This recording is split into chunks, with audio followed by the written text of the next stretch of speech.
Hey, well, welcome back. It's Mark fielding-pritchard here, doing another one of our little lectures. Today's is on topic of anti-corruption, and we're looking in particular at the OECD Convention on combating bribery of foreign public officials in international business transactions. The OECD is the Organization for Economic Cooperation and Development, so it's an organization which looks at international trade, basically. And they have issued this convention. And as you can see, it's to stop the process of international bribery, or bribery, presumably mainly in the procurement process. To give you the background to this, we produce these things fairly regularly, and we also run training courses. What we discovered on the training courses is that students, the participants, are very much into this idea of these are examples of bribery, this is how we combat it, and particularly when they're going back to their offices, they look for practical ways in which they can deal with this. Many of the people are from audit departments, for example, so they look at additional internal controls they can put into processes. What we found on the training course is people were very keen to participate and tell their stories about bribery and corruption, very keen to find out about actual practical ways of cutting bribery and corruption. When we do the international agreement, so we've got the FCPA in America, we've got the UK's laws on bribery, and for me as an ex-employee of the UN, we've got UNCAC as well, so the UN Convention Against Corruption. We tend to find it's a little bit of a sleep-through session. You know, these things are nice, these things are interesting to read, but are they really kind of practically useful? We did one of these a couple of weeks ago on UNCAC, simply because I like to do stuff about the UN personally. And the response was very, very different. Compared to our normal videos on Ipsos and stuff like this, they get a couple of hundred views here and there. ACCA ones will get a couple of thousand, I think. But that kind of went a little bit crazy for us. The website suddenly got 2,000-3,000 people coming through it a day. We got some letters from various governments. Excuse me. I can't do this without coffee. And so a huge amount of interest. So on the basis of that, myself and the people in the office sat down and looked at this, and we thought, let's do the OECD. So if you've done the UNCAC, please watch this as well. It's the same kind of idea. It's an international agreement that sets out certain sets of rules. And the way that the OECD works is it has a certain number of member states. I believe there's about 34 member states. And so those member states undertake to follow this, and they change their legal system and change their legal practices so that it matches the recommendations in it. Please notice that all that we're looking for, therefore, is bribery. So it's bribery of foreign public officials in international business transactions. Other than the preamble, which is written in very kind of UN, World Bank, boring, hard to read and understand kind of way, but the rest of the document's actually fairly crisp.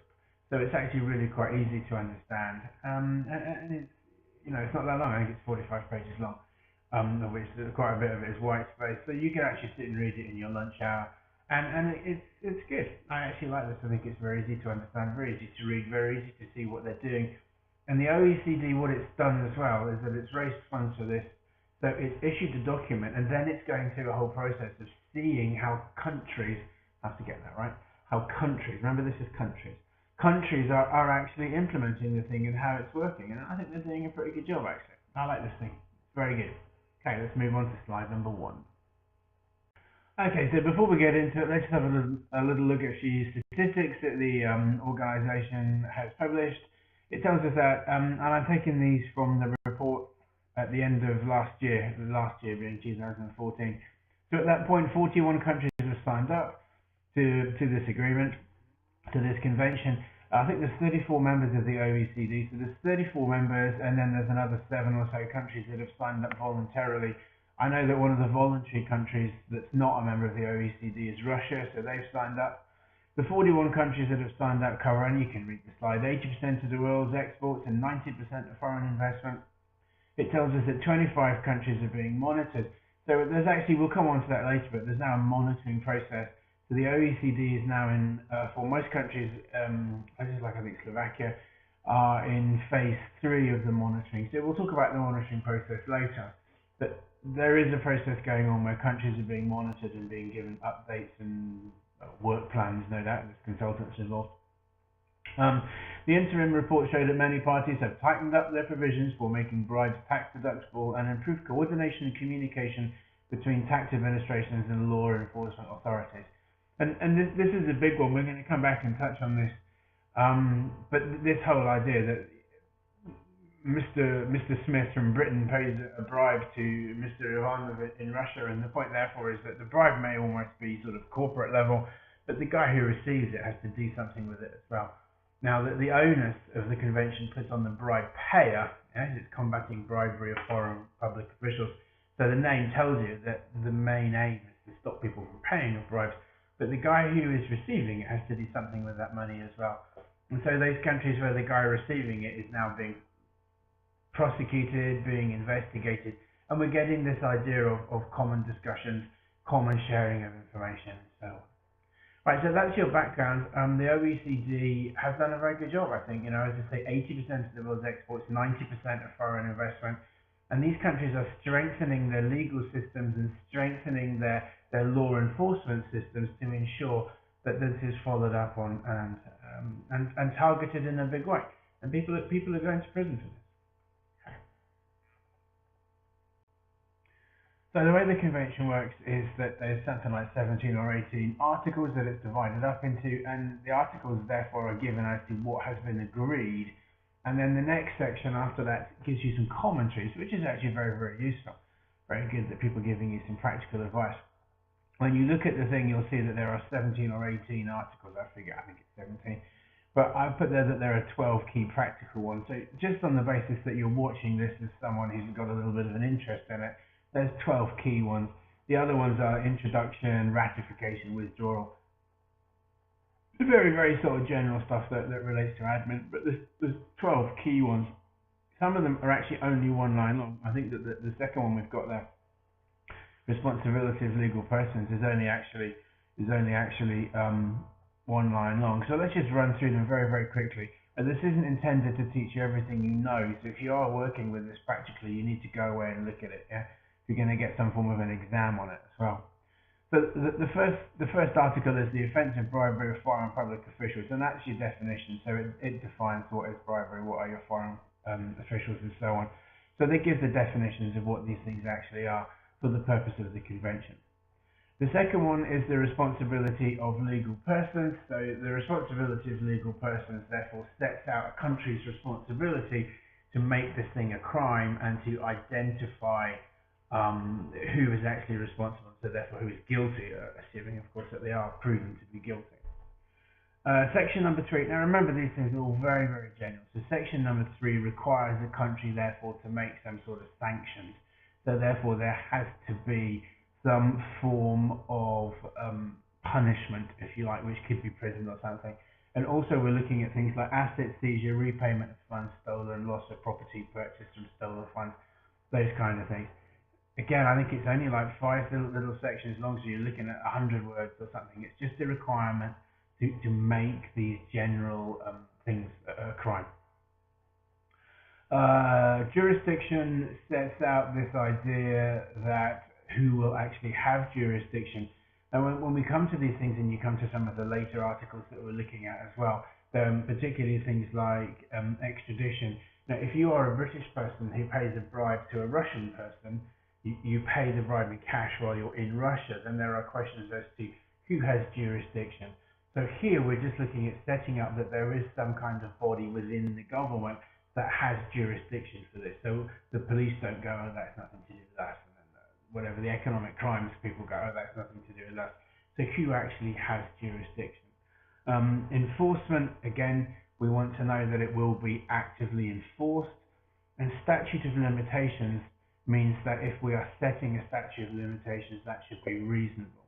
Now remember, once again, that this is this very, very general idea. So therefore, statute of limitations simply says make it reasonable. Yeah. Okay. Where do we get to next? Statute of limitations. Money laundering. There is a requirement, therefore, that money laundering will be included in this crime. Now, we're going to come back to this, but the main topic here, or the main focus of this, is focusing on people who are actually paying the bribes. So remember, you've always got two parties. You have the bribe payer and the bribe receiver. we're looking at the bribe payer, mainly because I think in terms of overseas trade, that they see this as being, British, American, French companies paying bribes to people in developing countries. It's much easier to enforce and control the process of the paying. If you cut it off at that point, then the bribe receiver becomes irrelevant, and it's easier to police and track and so on. That would be the expectation. Right, so therefore, but with money laundering, we've got this idea, therefore, that, well, let's assume that you are someone in a developing country, so you've got, Ghana, Uruguay, Russia, wherever you're receiving funds. We still need in those countries to have some legislation on money laundering, because if the guy is getting, and these bribes can be millions of dollars, what do we actually do with the funds? So, therefore, this idea of money laundering comes in as well. Right, accounting is the idea that in the country there must be an accounting system. Now, obviously, as someone who makes his daily crust from talking about IPSAs, this is music to my ears. So any signatory, any country that signs this thing must have some normal accounting system. And the point of having some transparent accounting system, which is based on cash or accruals basis, is that therefore the documented records exist and we can track backwards and see what's happened to the cash.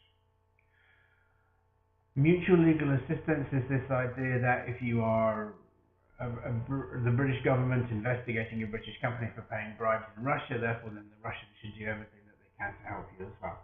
And so we get this idea that the Brits and the Russians will work together, there'll be a free flow of information, and both sides are working to get the result that we want. Extradition is a difficult one. It's against most countries' rules that they will extradite their own citizens to other countries to face legal charges. And almost every country has that rule. Certainly I know that Russia has refused to do it a few times. Britain, I know, has agreed to this. There was the guy who was suffering from Asperger's syndrome who broke into the Pentagon defense, and the Brits sent him abroad. Extradition is a difficult one, and I haven't seen any statistics, but I'd like to know how much that's actually happening in real life. Okay, those are your key ones there. You've got monitoring and follow-up at the bottom. So what will happen with these legal cases is that when the Russians hand everything over to the Brits, then there will be some process that they will monitor and follow up to find out what's happened. Right, and the final one, which is one that the only one that you probably couldn't guess from reading the slide, is responsible authorities. Where we have one of these cross-border investigations under the rules of the convention, both sides are responsible for submitting to the OECD a note of who in their country is responsible for this investigation. So if it's the, I don't know what they call it, the fraud and corruption investigation team in London for the Metropolitan Police or someone, they will be responsible in Britain. And then if it's the Moskovsky MVD or whoever in Russia, in Moscow, then they will be responsible. Both of those two teams, those two sides, have to give contact details to the OECD. So the OECD actually keep contact details, and their government is putting the responsibility of doing something onto those two individual bodies. So therefore they can be monitoring to see progress, monitoring to talk about statistics, and so on and so forth. So we get this idea that the OECD will keep this central database of responsible authorities. It sounds like a good idea. I think you're giving someone responsibility to an outside body, and the OECD therefore can keep on top of what's actually happening in investigations. So just from within those sanctions, just to give you a little bit of an explanation that comes from the commentaries, some of the main stuff therefore that the convention provides for. The Anti-Bribery Convention is the only legally binding instrument globally to focus on the supply of bribes, so fine, no problem. I mean, with all of these international bodies like the OECD, the UN, because the UN's got UNDOC and now UN Ops is doing it, where I was working is doing its stuff on fraud and corruption in procurement. They're all very, very careful not to step on each other's toes. So this is the only binding instrument, blah, blah, blah. Right, all the convention countries must make the bribery of foreign public officials a criminal offence, which you would hope that they would do. They are obligated to investigate credible allegations. Notice the use of language. What means credible, and how far that goes. Prosecute those who offer, promise, or give bribes. And notice it's those who offer or promise to give bribes. So the crime is the paying of the bribe. Strange to relate, not the receiving of the bribe. So subject those who bribe to effective, proportionate and dissuasive penalties, so chuck them in prison or whatever. Parties to the convention undertake to provide prompt and effective legal assistance. So this is where we help each other. Now this is going to be an interesting one in real life as well, because in different jurisdictions you have different standards of evidence. Strange to relate, but the evidence requirements in places like Russia will be higher than they are in Great Britain. So therefore, whether the Russians will actually receive what they consider to be useful information from the Brits is open to question. But what the convention is trying to do is that the convention is trying to break down those barriers and get them to work together. If you get people operating as a bunch of friends, then they'll overcome their barriers. And they are required to deny the tax deductibility for such bribes, which is interesting because, again, the British Inland Revenue, certainly when I was practicing tax back in the early 1990s, used to allow for, I've forgotten what they called them now, they weren't allowed to use the word bribes, but they were payments made under normal trade customs in foreign countries, something like that, and we used to see them, and they used to be allowable, revenue used to allow them. So there's just some of the basic highlights that you've got there. To be honest, it's all fairly straightforward stuff, and you could guess most of this. When I say you could guess it as well, it's easy to it's easy to guess this stuff when you come from a Western background because it's written from a Western perspective. If you come from Saudi Arabia, Myanmar, or something like that, maybe a little bit harder to kind of get your teeth into. So slide number 5 continues in a similar vein. It says, now here we get into this, and again, I've told you this like half a dozen times already, so it looks mainly at those who give bribes rather than those who receive. So the money laundering rules and the accounting rules, and again, talking about responsibility and so on, are very much pushing countries down the route of making receiving bribes illegal as well. Article number 1 defines the act of bribing foreign officials. It gives you various definitions, various lines and rules within there. So obviously, receiving money, receiving other property, receiving other certain benefits. It doesn't go as far as illicit enrichment, as I remember. Countries must prevent, detect, investigate, prosecute, and sanction foreign bribery. Sanction here meaning that they must punish people who do it. So that, I think, was the overriding conclusion of these things, in whichever way that it goes. Now notice each into one of those individual words. They must prevent. So the government has actually got an obligation to do something to prevent. Okay. Now that's kind of where we kick in with the accounting rules. And from my background, when we're working with government accounting systems, when we work with auditors and we work with IPSAs, for example, the object of the exercise is to build ERPs, computer systems, which have built-in internal controls and which are transparent.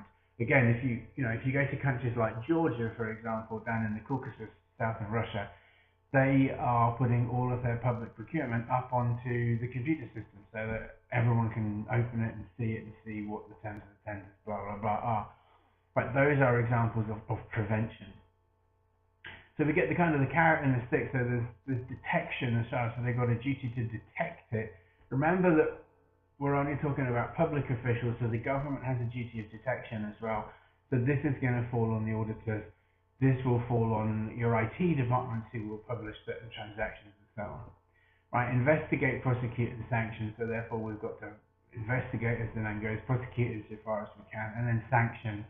So we're going to do whatever it takes, put people in prison or whatever. The convention covers public function or public agency. We're talking about the government, therefore, yeah. Public agency,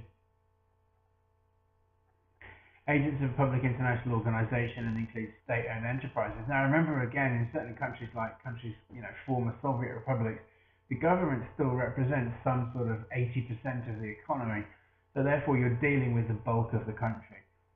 In other countries where they've gone much more down routes of privatisation, blah, blah, blah, even places like Britain and so on, then the government will be a much smaller part of the economy. Right, notice that it does not cover private-to-private bribery, but if you're going down the route of introducing this thing, then it's automatic that you're going to have a discussion on that. It's also interesting to say that you can look at the actions of certain governments. If we take Ukraine, for example, and Ukraine is going very much down the route of let's do this, prevent, detect, investigate, prosecute, and sanction bribery. but they don't include the government. So Ukraine obviously isn't part of this, but Ukraine just does the private sector. And that, I don't know, I mean, on the grounds that the Ukrainian government is currently borrowing so much money, it makes you wonder why they're not doing it. So as with all of these things, what we've seen as the process has proceeded is that some countries are much more willing to kind of run with this than others are, and again, it's political will. Some countries have had sort of spurts and then slowed down and very little's happened and so on. But the OECD, having seen the success, I think that's fair to say, having seen the success of their convention, have then pushed on with other, what they consider to be related matters and matters that fall under their gambit and their mandate. So it says here that we'll see, I'll put these on the slide for you, just very, very brief, because these are the whole lectures in themselves, but we've seen the Good Practice Guide on Internal Controls, Ethics and Compliance has come out, and we've also got further combating. So this is like a second convention. It's certainly additional information and additional requirements to this convention. And I think the OECD must be very, very pleased to see the way that countries have wholeheartedly agreed to this and have taken it on board, and therefore are now already looking at making it bigger, harder, tougher, and so on and so forth. So we've got those two documents there, and I think we might even do something on those in the future. But other additional requirements are members' countries should debar companies that have bribed public officials. So those of you now, we've got whatever 70 people that have been on our courses or something, will know that we talked about debarment, and we have a video you can watch talking about debarment. So therefore, and that's a big step forward. Running a blacklist and so on, and then debarring companies from tendering for projects. Anti-corruption provisions should cover bilateral aid. I think that they certainly should cover bilateral aid.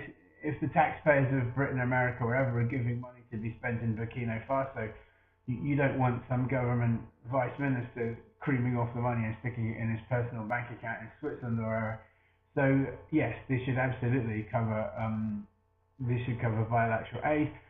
And we've got whistleblower reporting mechanisms as well. Whistleblower reporting mechanisms is a very difficult one. We all have our personal political views on this, but when we've got people like Edward Snowden coming forward and saying, well, this is what the government's doing to you, and then the guy has to flee to another country, so you can see that we still have got a little bit of a way to go. Whistleblower protections is part of the whole same enchilada. And finally, establishing effective corporate liability for foreign bribery. So when we catch companies, what's the duty on the company? So I work for a British company. I go bribe some guy in Moscow with some money. Okay, at the moment we're just looking at the individual. So I am guilty. I can go to prison for that action. But what is the responsibility of the company? We saw, I think we did one of these in one of our other videos, looking at Siemens, and the guys who got caught in Siemens kind of said, well, we just felt it was our duty. We had to get as good a contract, make as big a profit for Siemens as we could, so we paid bribes. And it seemed obvious to us that that's what we would do. Siemens itself, I think, paid 60 million or something in restitution. But that's the point. If we go after the company as well than the individual, because by doing that, by crippling the company, then it changes the culture of the company. And again, you've got the carrot and the stick. You should tell people this isn't a good thing to do, blah, blah, blah. But also there's the stick, If this guy over here does it, then the company will lose big time. You could lose your job, bonuses won't be paid, blah, blah, blah. So this is all good stuff. Right, as far as the convention is concerned, therefore you have your basic convention, and now what they're doing is they're bolting on pieces around it. So this is like the centre, the sun, and then we've got these extra bits being added to it around.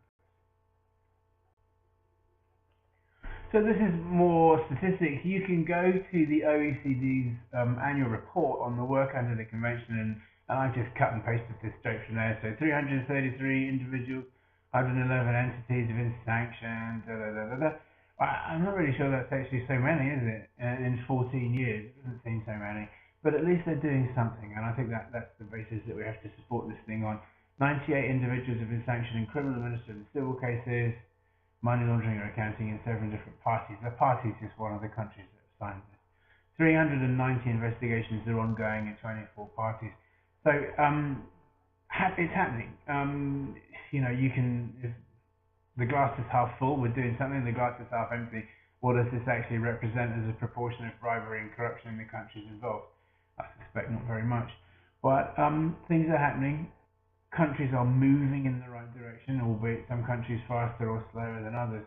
And we are seeing some sort of progress. I certainly think that the OECD should be congratulated for laying the platform. You're giving people the baton.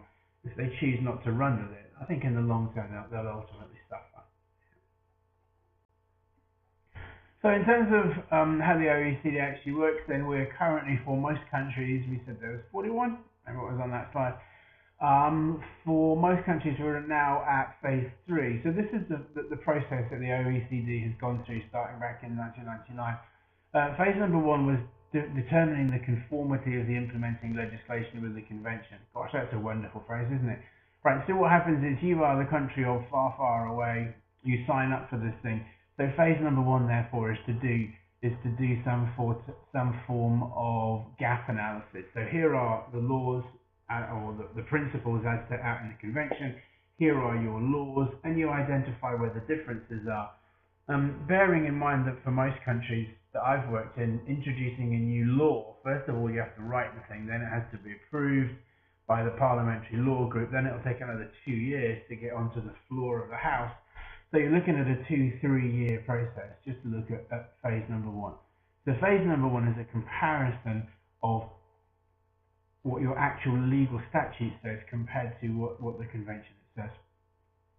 Phase number 2 then is evaluating the application of the implementing legislation in practice.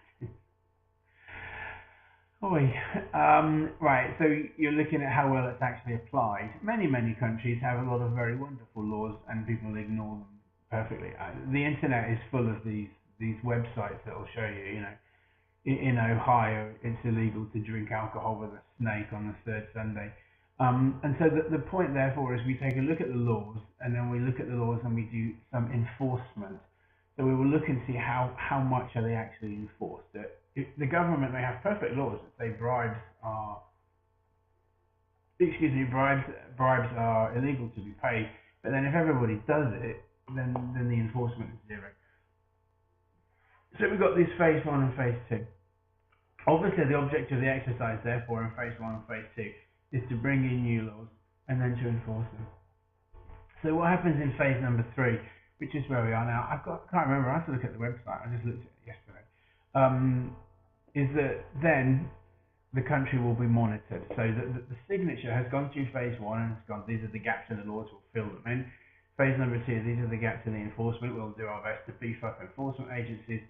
And then phase number 3 is a monitoring process, when monitors will go in, and this is on the next slide, but monitors will go in and monitors will see how well you are actually doing. And presumably phase 1 and phase 2 count as baseline studies. So where were we to begin with? Where are we now? What kind of progress have we made? And as I said, we'll have a look at what a monitoring visit actually means, because for those countries that have signed up and begun this process, this is where we are now. I think we said there's 25 countries currently being actively monitored. So slide number 9, our last slide, you'll be disappointed to know, covers a phase 3 monitoring visit. So what happens then? Let's assume therefore that you are a country such as Chile. The OECD will appoint 2 countries to act as lead examiners. So the country itself will then appoint, so those 2 countries rather, from within themselves will appoint experts. There we go, an assessment of replies by the country being targeted to an evaluation questionnaire. Right, so what will happen therefore is that, bearing in mind that you've already done phase number 1 and phase number 2, which is where we've looked at and documented, of course, the gap analysis of the laws and the enforcement. So then what will happen is that there will be an assessment written, and your bribery and corruption officials will have to fill in this document. So the government will officially apply to an assessment. The questions on there will be, I suspect they're reasonably general, but they pick the ones that are specific to your country. And so therefore the assessors, these external examiners, will look at basically what is a reply to a survey, but it's going to be fairly chunky. Having looked at this, then they will come through to you and they will do a 3-day on-site visit. I have to say that 3 days doesn't seem to be particularly long. Having done that, they will write a draft report which goes to the working group on bribery. So within the OECD, there's a working group on bribery. They will review that report, and then they will obviously recommend some changes. You know how these guys are; they're never going to accept the thing first time off. They'll come up with some questions. Having done that, then the thing will backwards and forwards. And what will happen is that the OECD working group will also work with the with the examiners, but also with the people in country. Those three people will sit around the table and will agree on how this thing's going to look. Once we've reached a proper, and sorry, you can download these. These things are up on the internet. Once that the whole thing's been agreed, then it's published in its entirety online. So in its entirety. From that point onwards, then 2 follow-up stages: an oral progress report and implementing the working group's recommendations, and a progress report which is in written form. So the country which was assessed receives this report, and then it will obviously have to clear the points, and then it will produce some statistics that show things are getting better. We hope, or worst case scenario, not getting better. Okay, that again as a process is, I think, something you probably could have guessed at. If you want to see what the actual reports look like, go Google them and you'll find that they're there. They're in the internet, so they publish them, as it says, in its entirety. You're not allowed to miss chunks of it out. Okay, that's the OECD Convention on, there we go, combating bribery of foreign public officials in international business transactions. My name is fielding-pritchard. Our contact details are all over the place. You can contact me through the website, it's the best way to do it, or you can contact me through, rather than putting something on YouTube, because we don't always check these things. If you have any questions, let me know, and I look forward to seeing your comments, having seen the UNCAC ones. Thank you for sitting all the way through this. I hope you enjoyed it. If you have any recommendations or anything you want other topics on, please let us know, and we will do our best to meet your wishes. Thank you. I hope that the rain stops before I have to go out.